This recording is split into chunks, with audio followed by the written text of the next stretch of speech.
5 বছরের কম সার্ভিসেও ট্রান্সফার পেলেন শিক্ষক রাহুল কুণ্ডু। ইনি কোচবিহারে চাকরি করতেন। তিনি আবেদন করেছিলেন এবং ট্রান্সফার পেলেন তার নিজের জেলায় বাঁকুড়াতে। কি হয়েছিল চলুন বন্ধুরা ডিটেলসে দেখে নেওয়া যাক। শিক্ষক রাহুল কুণ্ডু, যিনি তার চাকরির মেয়াদ ছিল 5 বছরের কম, সেই জন্য তিনি মেডিকেল গ্রাউন্ডে তার শিশুর মেডিকেল গ্রাউন্ড দেখিয়ে আবেদন করেছিলেন অফলাইনে। পোর্টাল বন্ধ থাকার জন্য অফলাইনে আবেদন করতে তিনি বাধ্য হন, কিন্তু তা সত্ত্বেও সেই আবেদন অগ্রাহ্য হয়। ফলে তিনি মহামান্য হাইকোর্টের দ্বারস্থ হন।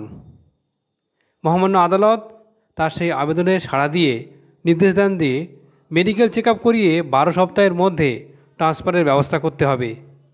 সেক্ষেত্রে অনলাইন পোর্টাল বন্ধ থাকার কারণে তার ট্রান্সফার কখনো আটকানো যাবে না, অথবা অনলাইন পোর্টাল বন্ধের কারণে তার ট্রান্সফার অন্তরায় হবে না।